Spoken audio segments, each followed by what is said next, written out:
Okay, we start with Geeta Dhyanam. Om.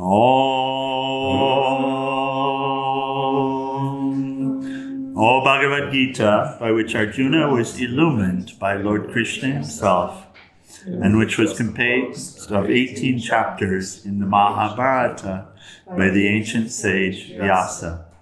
O Divine Mother, destroyer of rebirth, who showers the nectar of oneness upon us. O Bhagavad Gita, my affectionate mother, on thee I meditate.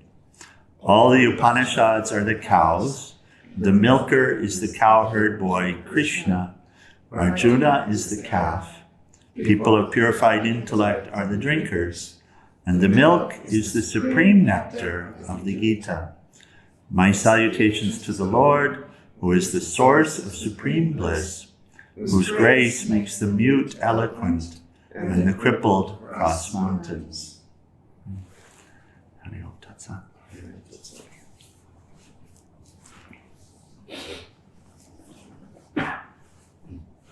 Okay, so what did we discuss yesterday?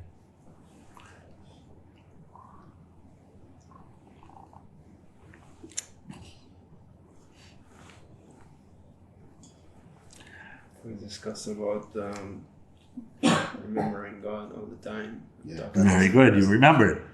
Okay, very good. Practicing the presence. Practicing the presence. What's the quote from Yogananda? The way to God is through Constant meditation. Continuous practice of His presence in every moment of your life, along with deep meditation. And that is deep meditation. Oh. Okay. So, I'll pick up here. Lord continues,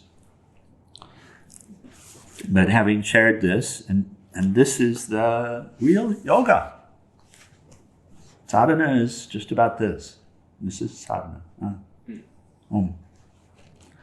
So if there's sadhana without the practice of seeing and remembering and relating to, then it's not full sadhana yet.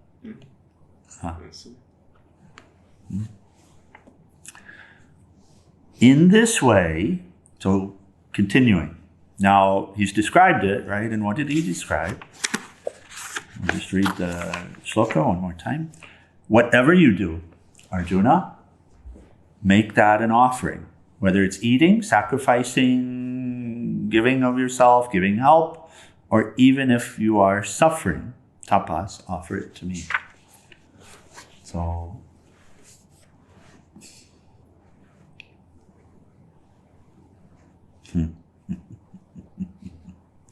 what has to happen for us to do this?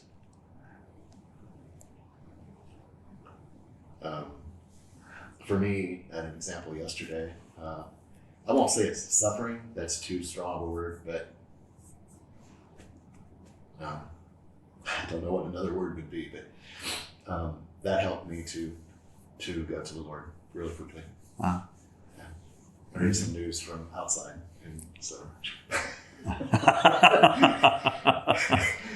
Oh. What has to happen for us to practice this? Devotion.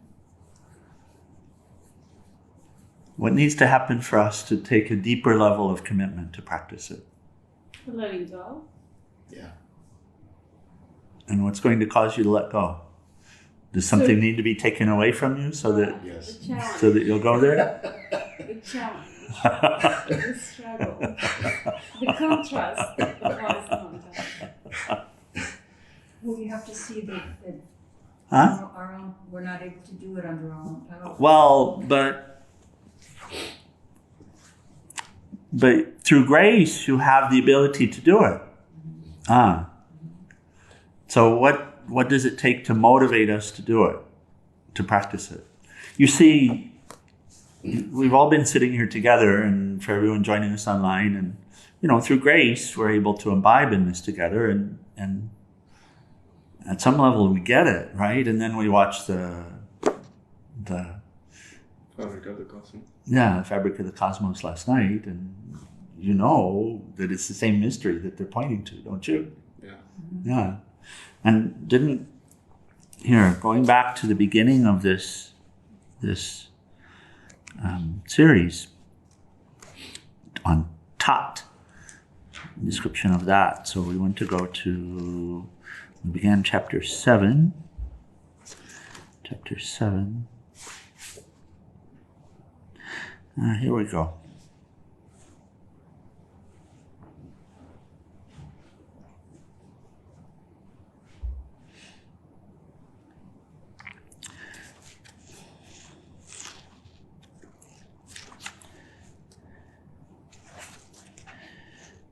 Yoga of knowledge and realization.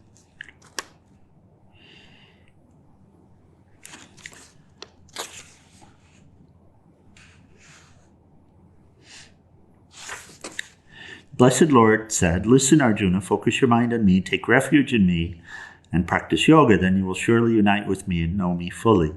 It will teach you wisdom, which will lead you to directly experience the supreme truth. After that, there's nothing else to know. There's scarcely one in 1,000 who truly strives."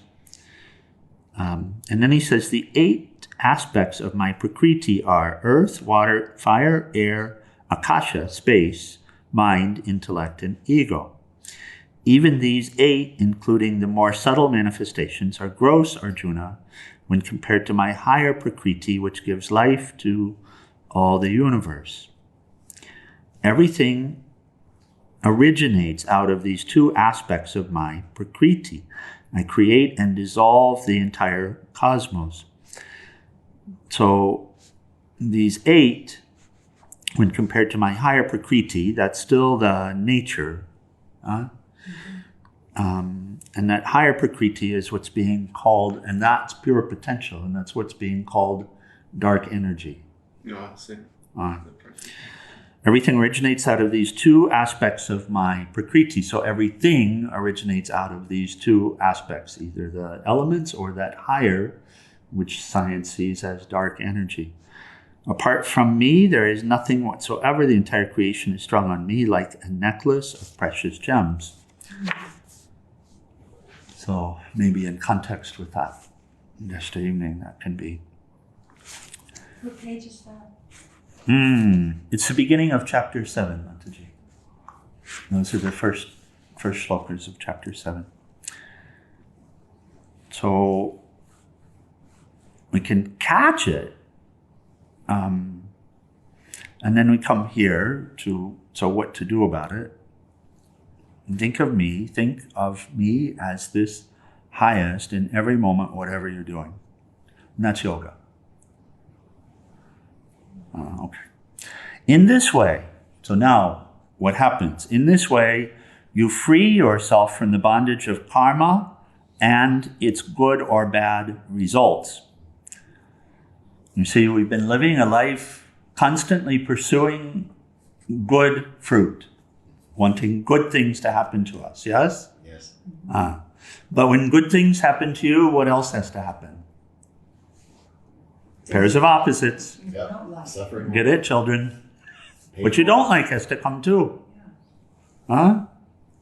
Is it so? Is this your experience? Yes. Yeah. Oh. So through this yoga, so he's describing this practice that he's sharing with us through this yoga, you thus achieve true renunciation, sannyasa, of personal desires, and come to me in a state of liberation. And there's a lovely commentary. Swamiji shares a story that might sound familiar. He says, when he speaks of sannyas here, he doesn't mean only monks who have taken vows of renunciation. Everybody should ultimately become so renounced in this way. Everybody should ultimately become so renounced. He says, it means that you should renounce desire for the results of your action and then perform them. The 2-step. You should renounce the desire for the results of your action and then perform them. Perform everything as your duty. Then you are a sannyasi wherever you are. Always live for others, do for others, think of others. Automatically your needs will be fulfilled. You don't have to worry about it all because you are living for others. But don't expect that the minute you decide to renounce, everybody will immediately take care of you. No, you have to prove your sincerity first. He says, during my earlier years as a monk, I went about without anything in the hand, no money, nothing at all. I also made a vow not to ask anything from anybody. And he quotes, this is what he told himself. You have no money to buy and no mouth to ask. And if God wants you to have something, let God give it to you. This is what he told himself. This is a vow. Mm-hmm. And he would have repeated it multiple times when the temptations arose. Mm-hmm. During the first few weeks, I almost starved, but I said, it doesn't matter. That's none of my business. If you want me to starve and die, you lose a boy. It's not my loss. If you want me to do some of your work, you must fuel me. Why should I worry about these things? Then suddenly things started changing the other way. Wherever I went, there was an abundance of food around me. Piles and piles of fruit. Even at the railway platforms, if I just sat there, from nowhere, people came with trays filled with fruits. They put them down in front of me. So I would take some and distribute the rest to others. Come on, everybody. Eat. So he's again quoting when he would say, come on, everybody, eat. Sometimes it even delayed the train. I was sitting at Palani one day, and a man literally brought a big bundle of coins, opened it, and poured the coins over my head as an offering. I felt that God had put the money there and would distribute it as God wished. I simply got up, walked down the hill, and left the money behind. 29.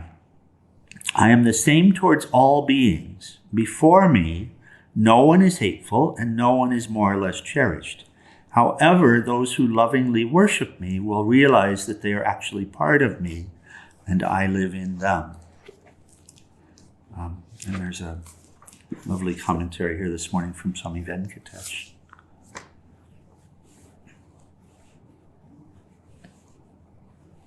He says, liberation is from ignorance. Liberation is not from something else. Liberation is from ignorance. Renunciation is of its offspring. So who are the offspring of ignorance? Who are the children of ignorance? Suffering. In your inner world, who are the representatives of ignorance? You have them. Who are they? What do you call them? The negative emotions like anger and fear. Which are born of? Ignorance. Ego. Yeah. So ego is the child of ignorance. Mm. Ego is the first child of ignorance. It's not a soul quality, but it's as if it is, ego. So ego in the company, soul in the company of ignorance, from that ego arises. Egoism and mindness is what he says. Mindness. I-ness and mindness. I need, I want, I had, I need, I'm going to get, I must have, if only. So egoism and mindness are the offspring of ignorance. So he says liberation is from ignorance and renunciation is of its offspring, egoism and mindness. So what are we renouncing? We're renouncing mindness.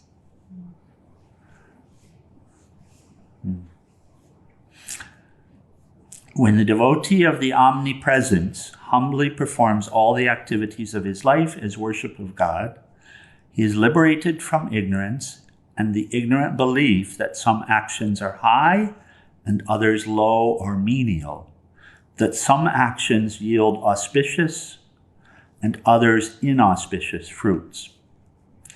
In a truly holy person, action does not need a motivation, since everything connected with every action is holy and divine. In his view, all actions are performed by God, to God, for his own sake. Thus he is unbiased. Such a one is a supreme devotee of the Lord and quickly realizes him. To the uninitiated and evil-veiled eye, it looks as though God is somehow partial when one man, who to all outward appearances is like any other, is granted liberation. He seems to be the beloved of God, the chosen one. Is God then a whimsical being with his own private loves? In the history of religions, many have claimed to be the chosen people, race or men. The idea occurs even in the Katha Upanishad. The self reveals itself to whom it pleases. The Holy Quran also resorts to such expression. This divine mystery is explained in the Gita. God chooses the humble ones who have totally surrendered themselves to him to serve as his instrument, knowing that they will never misuse that privilege or thereby become swollen-headed. They are chosen because they deserve such choice, and such choice is therefore in the interest of all. There is no suggestion that certain communities or people will be chosen. In the eyes of God, all have an equal opportunity to be chosen. All needles stand an equal chance of being attracted by the magnet, but the clean needle enjoys that privilege while the rusty one does not. He who thinks he is fit to be chosen, he who says that he is the chosen one, is not chosen. Oh.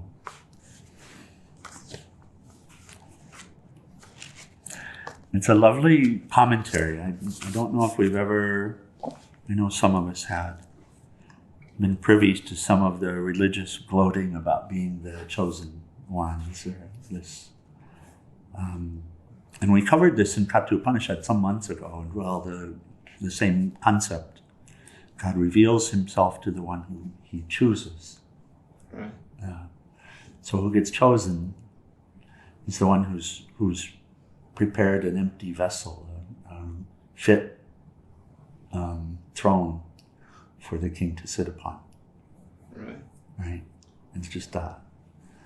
And from that perspective, the only thing that's essential, the only thing that's needed is devotion. And devotion isn't bhakti, you see. There's an idea of bhakti devotion. But devotion is also jnana. Yeah? Devotion is also karma yoga. Right? True karma yoga demands devotion. Does it demand it? No, I mean it's not karma yoga if there's no devotion there.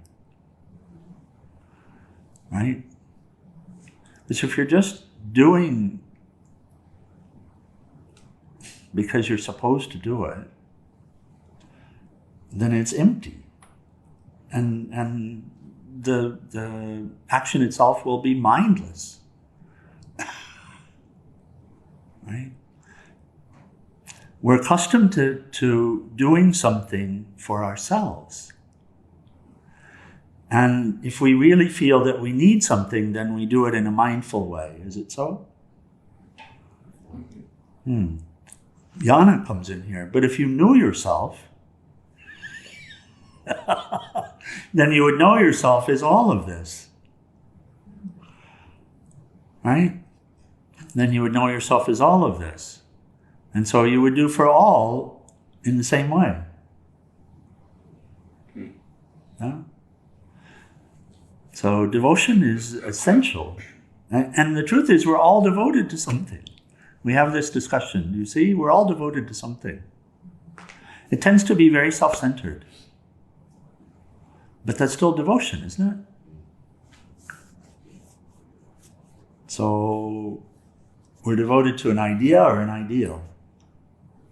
One or the other. So combining this devotion with wisdom perfects it. That is pointing it at the one reality which is underlying all of this, which is ever present, which is the the entirety of the presence, which is the underlier and the one reality of all that's here, you see that even science is coming to the conclusion that the most subtle is the real, not the most gross, right? Yeah. And there is a knowledge that there is something that's not a thing that's more subtle even than space, and that's being pointed to. Yeah. So, okay, we'll continue.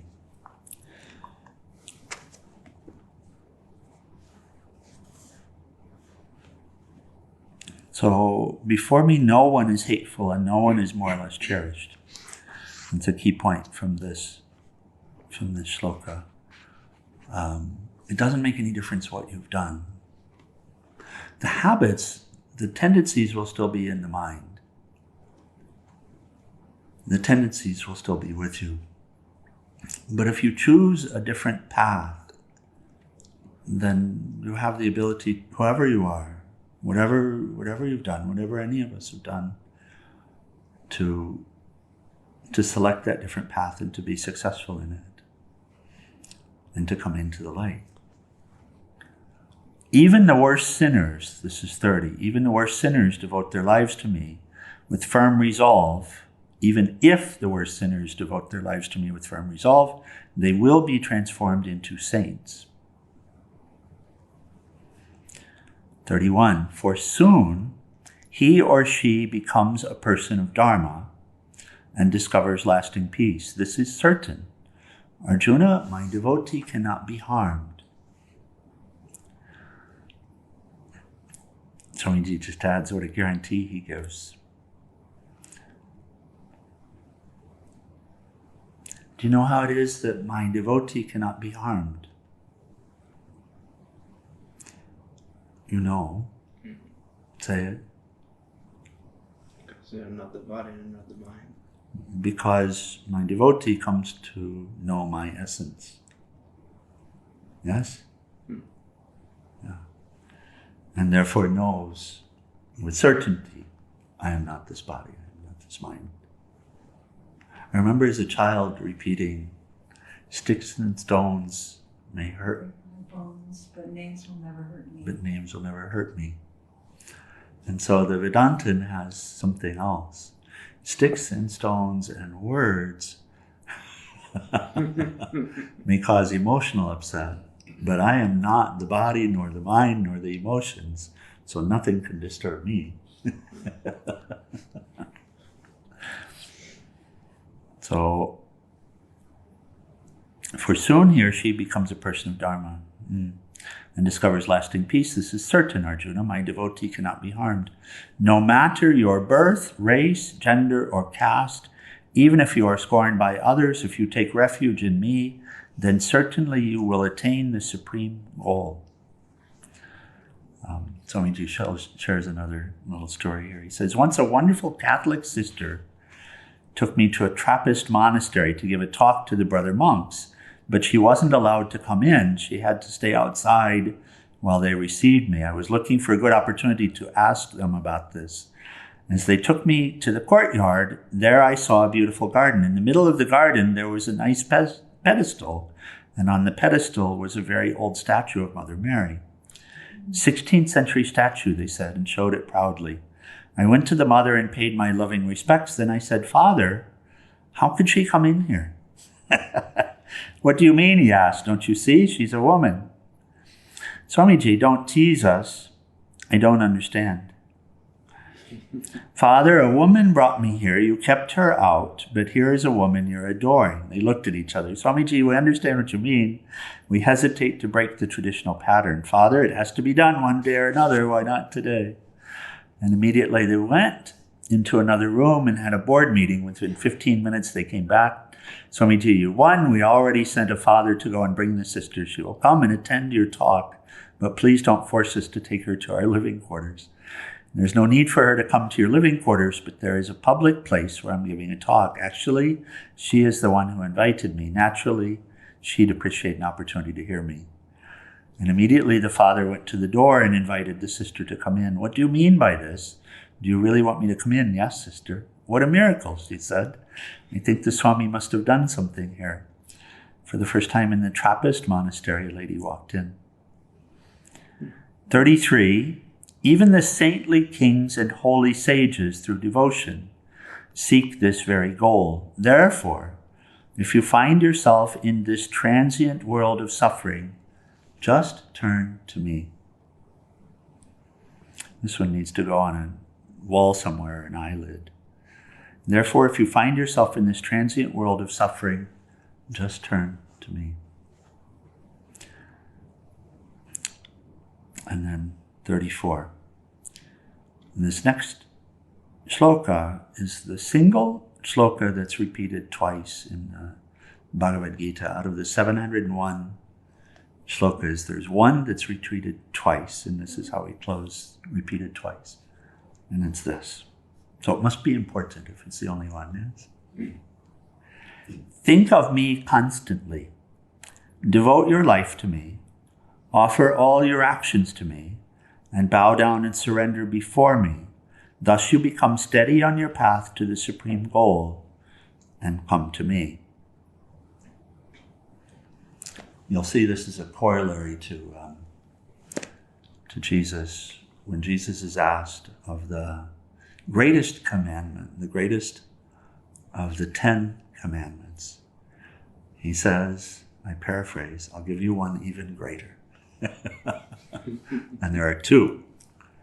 And he says, love the Lord thy God with all of thy heart, all of thy soul, and all of thy mind, and love thy neighbor as thyself. Yeah? So it's the same. If you break it down, you see the same. So think of me constantly. So that is, devote your mind. Love the Lord with your mind. Devote your life to me. So, heart. And bow down and surrender before me, soul. Thus you become steady on your path to the supreme goal and come unto me. Okay. Thus ends the 9th discourse in the Bhagavad Gita, the science of yoga, entitled Royal Yoga of the Regal Science and the Royal Secret. Hari Om Tat Sat.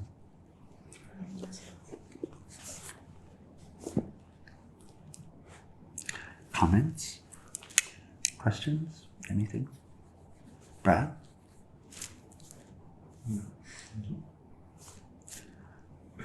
You must have something to share.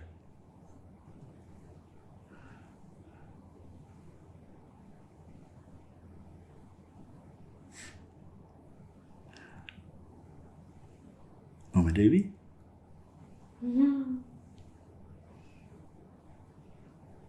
Well, I did think when you mentioned... Hello, dear.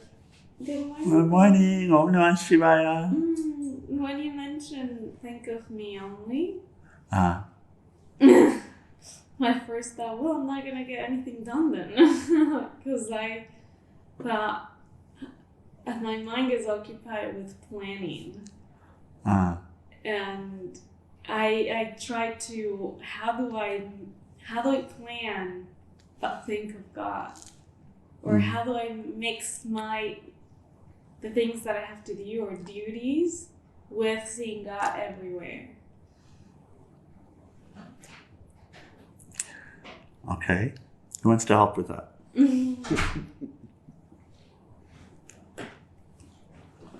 Om Namah Shivaya. Maybe you can plan thinking I'm offering this plan, or whatever the plan is, seeing it as offering to God, doing it for God. What are you doing things for? Why are you planning? Who's planning?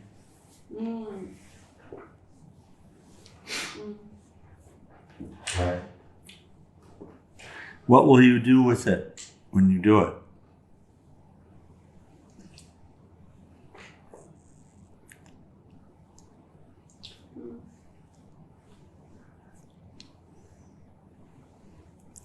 that helps.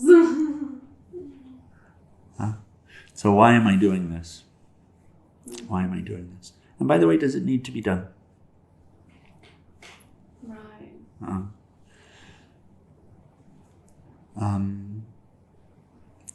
There's a habitual pattern, and there's nothing wrong with habits. Really, what's being shared is we're wanting to have a God habit, and that helps us out of this mess that we found ourselves in.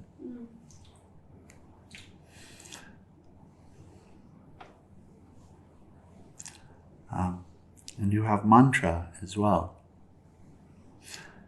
which you find the more you chant mantra in the mind, that the more the doing becomes natural instead of something that I have to plan out. I used to think that I had to plan everything, and I would plan everything. I would ruminate over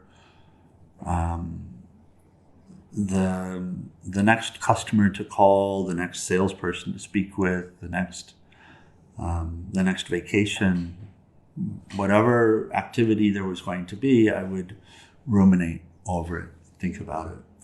Car to buy. And of course, while thinking about it, I would picture the expected results from it and what I would get from it, because that would be why I would do it. Right? It's pretty much a complete package. And what I found was constant dissatisfaction, because nothing is ever the way you plan it. Nothing ever goes exactly the way that you plan it. The fruit is never exactly the same. And even if it were, it doesn't provide the satisfaction that you were hoping for. So all of that actually broke down in this Great Depression. And the Depression allowed me to observe and see that, in fact, I was not needed. The whole play continued just fine without me. That everything that I had done, that I took myself to be irreplaceable, I was replaced in. Every single thing. And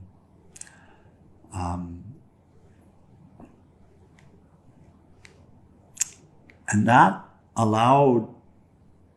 observation allowed an observance that there was a flow to this life. And then there was a reorientation of life, which is to bring a purpose into whatever was being done. Instead of planning what I would do and exactly how I would do it, I started relating to the purpose of it. And the purpose at some point was freedom. Purpose at some point was knowing the truth. And then at some point the purpose was to serve, just that. And then the purpose got integrated at some point. It just became communal. And so these days, acting in a certain way is just natural. It's just flow. These days, the planning was replaced by being present in every moment. And I would tell you from here, it's far more valuable to be present in the moment than to plan, because planning is also done in the moment.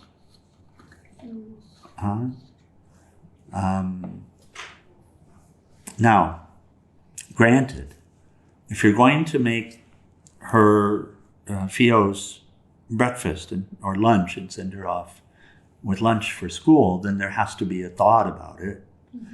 But with a thought about it, the rest of it gets done, doesn't it? Because it's all habitual. Yeah. So the thought is, I need to do, and the thought can be, and dear Lord, I'm doing this for you. Now, if you ask yourself why, you can fill in all sorts of beautiful reasons for why. One of them could be so that Theo grows up in knowledge of you and being happy. So that she has a good life. And what is a good life? So that she comes to know the truth and live in the truth.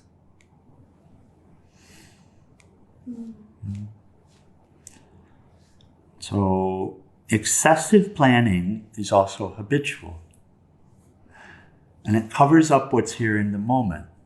And what's here in the moment is this effervescent truth, this bubbling truth, this love. It's here right now. And if we live our life in a way that we're not able to relate to the love that's here, then the love in our life is lost. It's covered up. It's covered up by the activity. So there's a necessity to find a center to it. And there's one center.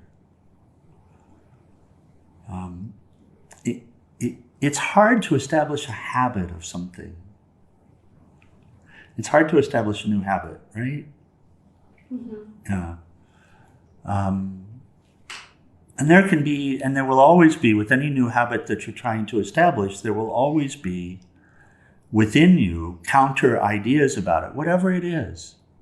My God, even if you say, I'm going to start brushing my teeth after every meal, there will be a voice inside that says, I don't have time for that. Is it true? I'm going to get up at 5 o'clock in the morning. Yeah, but I need my sleep. And in the same way, I'm going to think about God in everything that I do. Yeah, but that's going to be very hard to do. And what's the purpose of it anyway? Well, the purpose of it is related. I mean, how about freedom? And what do you want to be free of? Suffering. And what is suffering caused by? I-ness and mindness. You see it? Play it out. You want something. You want something in order why? To be happy. Okay, you have experience with this. When you get the thing, does it make you happy? Maybe briefly. Briefly. And then? No. And how much energy did you put into it? How much of your life did you put into it? Did you not sacrifice to get it? And you got what? Bupkis. And if you don't get it, then what? Angry. Then you get angry. At who? A lot of people. Anyone. Everybody. Anyone you think was responsible for your not getting it, including yourself.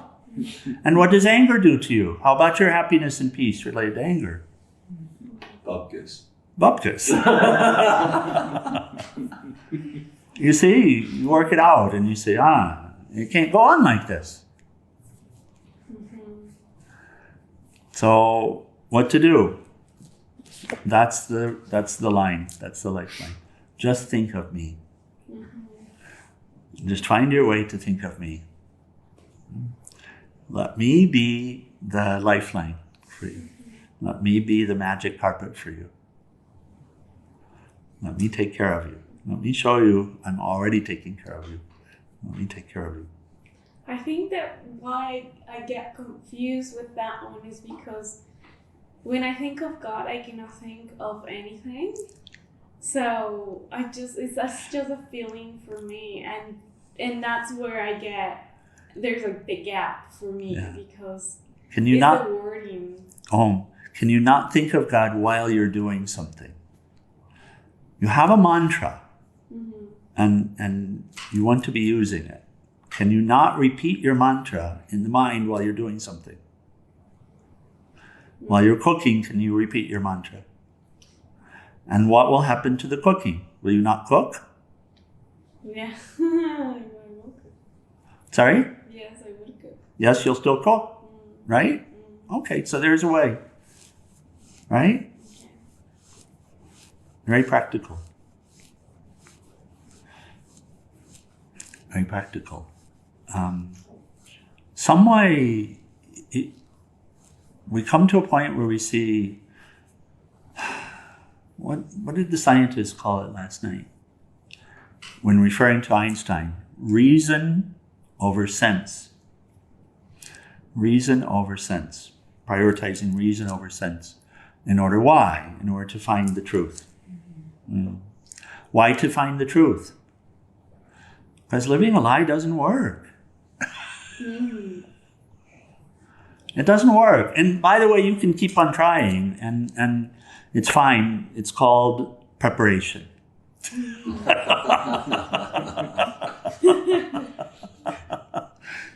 Sometimes we have to send people back into the world and say, okay, you need some more preparation.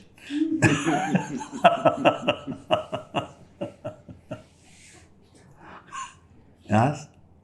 So you can try, but eventually you figure out, okay, I get it, it doesn't satisfy, I don't get it, I'm angry. How long is the list? Forever. Forever. No, it's just forever. That's called the tenderizer or the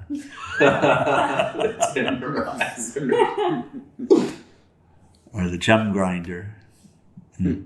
Okay, we should close. The gold purifier. Yeah. So where there's enough, and we come back to this because where there's enough motivation, you can do anything. So it's a question of whether there's enough motivation to try it. I see.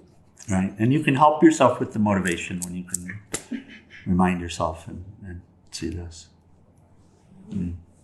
So mantra is the easiest way. Mantra is the easiest way.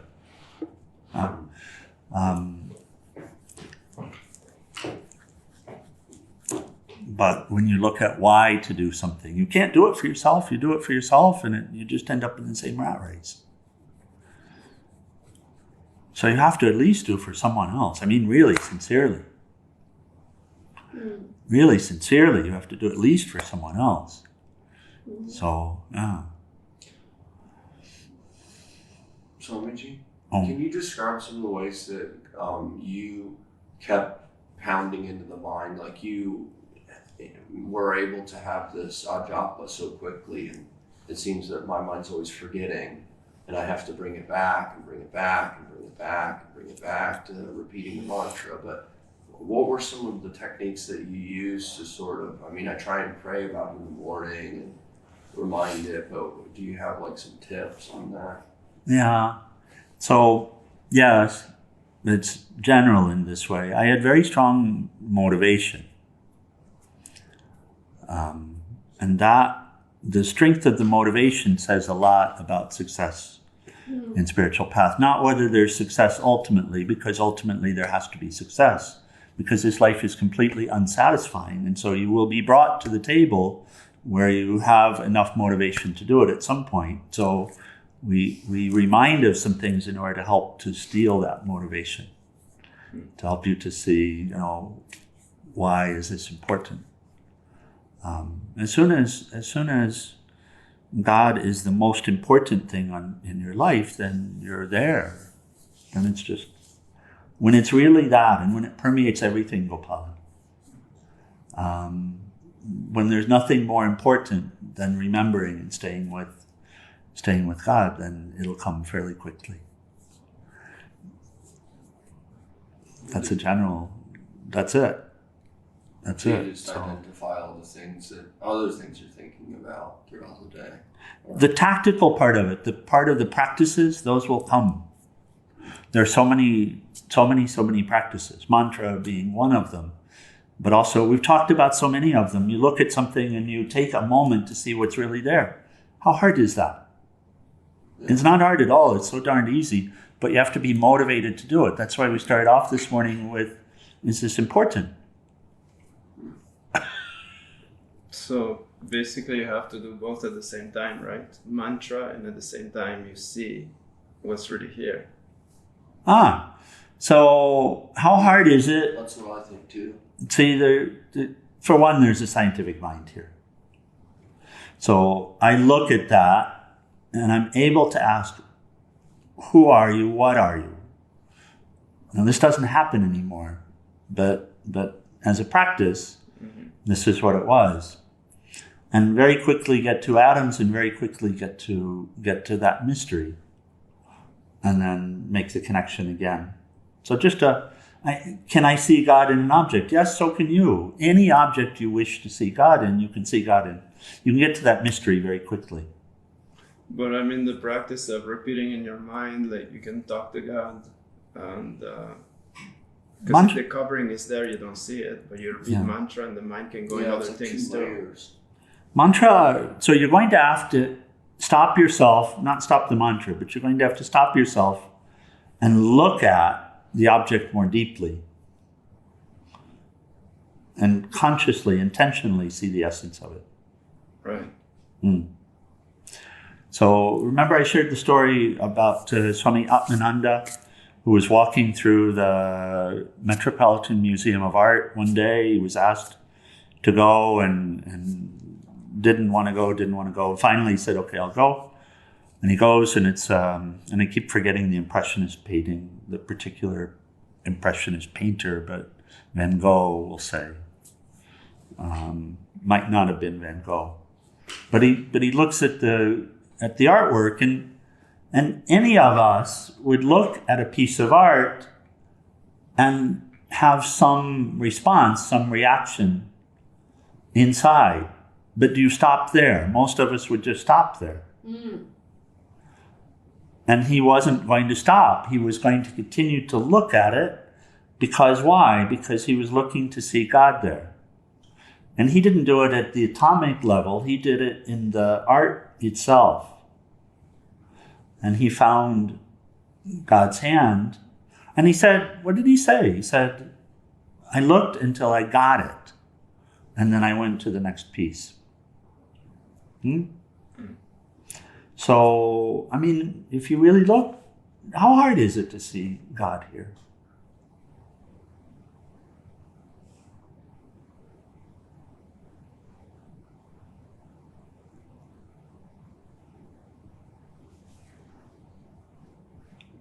Do you see life there?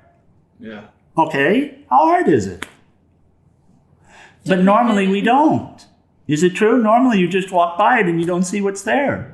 It's right in front of your face. That's life. That's life. That's alive.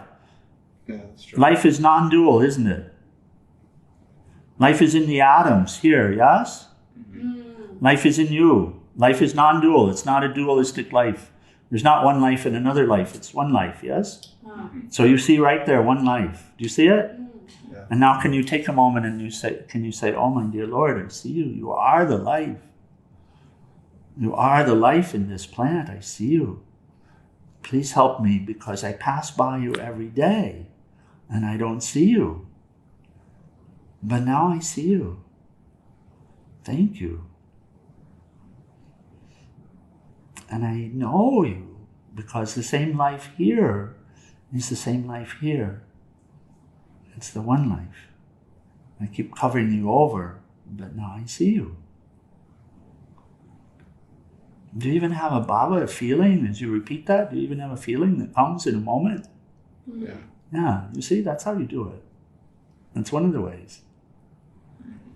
You just slow down a little bit and take it as important. And you see, if you take it as important, and if you know there is the one life, if you know it, then you put it into practice. You just stop yourself for a moment and say, let me see you right now. Right. Right? I need to see you. I need to know I'm with you. Give me a sign. Okay, here's a sign. The sign comes. Let me take a moment. Yeah. I got the hammer. So that's why we're coming back to how important, because the practice itself, yeah, I mean, we need help, guidance in terms of possible practices. This is one. Inside, connecting to that silence inside and recognizing that silence inside is divine. It's not just a silence. It's not just a blank slate.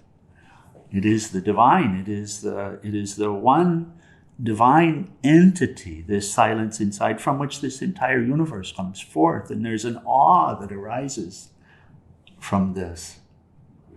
Right? Wow, and this same silence and peace in here is also in the center of all of this, which gives you a way to relate outside. Yes? So like this, Gopala,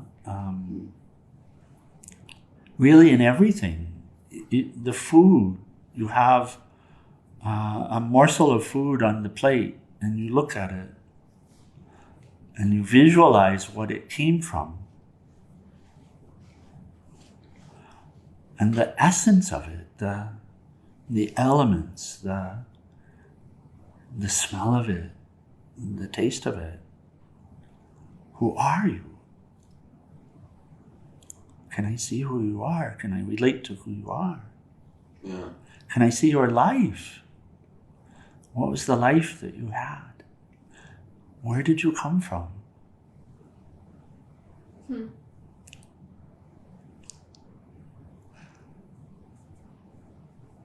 Same place as me.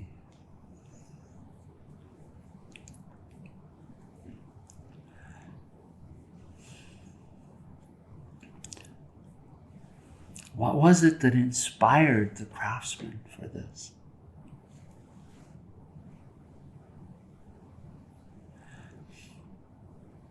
And see, normally we go through life, we're with this divinity all the time. But we miss it because of this I-ness and mine-ness.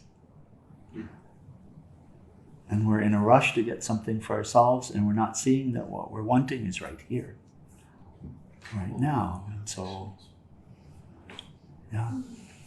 It reminds me of the sink wiping cloth conversation we had.